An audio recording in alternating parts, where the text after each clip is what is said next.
మొదట్లో జననాయకన్ సినిమా వివాదం అది కొలిక్కి రాకముందే ప్రచారానికి అనుమతులపై కన్ఫ్యూజన్. ఇప్పుడు లేటెస్ట్గా అఫిడవిట్లో పదే పదే సవరణలు. ఇలా నామినేషన్ నుంచి ప్రచారం దాకా ప్రతి దశలోనూ విజయ్లో ఒకే తరహా గందరగోళం కనిపిస్తోంది.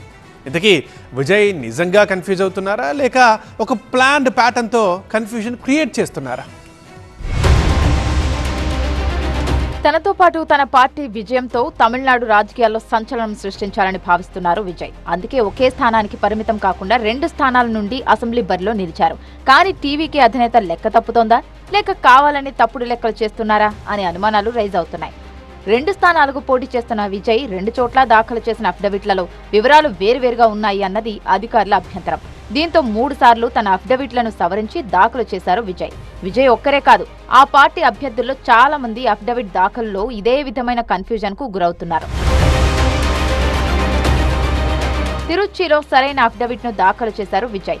అదే అఫిడవిట్ ను పెరంబూర్లో కూడా అందిస్తే సరిపోతుంది. కానీ అలా చేయకుండా తప్పుడు వివరాలతో మళ్లీ అఫిడవిట్ దాఖలు చేస్తుండటంపై అనుమానాలు వ్యక్తం చేస్తున్నారు ప్రత్యర్థి పార్టీల నేతలు.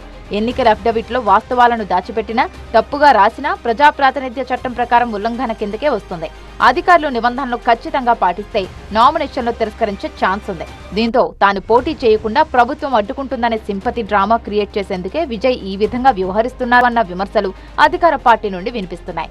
ఇక విజయ్ కు డీఎంకే ప్రభుత్వం సరైన భద్రత కల్పించడం లేదంటూ కేంద్ర హోంశాఖకు టీవీకే పార్టీ రాసిన లేఖపై సోషల్ మీడియాలో ట్రోల్స్ వెల్లువెత్తాయి. 2 ఏళ్ల క్రితం బదిలీ అయిన కేంద్ర హోంశాఖ సెక్రటరీ అజయ్ భల్లాను ఉద్దేశించి ఆ లేఖ రాయడమే దానికి కారణం. కరూర్ ట్రాజెడీ ఇప్పటికీ కాగుతూనే ఉంది. చివరి సినిమా అనుకున్న జననాయకన్ థియేటర్ల గేట్ బయటే ఆగిపోయింది. త్రిషతో రిలేషన్ భార్యతో విడాకుల కేసుకు దారితీసింది. ఇక నామినేషన్ నుంచి ప్రచారానికి పర్మిషన్ వరకు ప్రతిసారి దెబ్బ మీద దెబ్బపడి దళపతిని ఆడుకుంటూనే ఉంది. రాజకీయాల్లో అనుభవం లేకపోవడం వల్లే ఇలాంటి పొరపాట్లు జరుగుతున్నాయని కొంతమంది చెబుతుంటే, ఇలాంటి వివాదాలతో మీడియా దృష్టిని ఆకర్షించే ప్రయత్నం జరుగుతోందంటున్నారు మరికొందరు.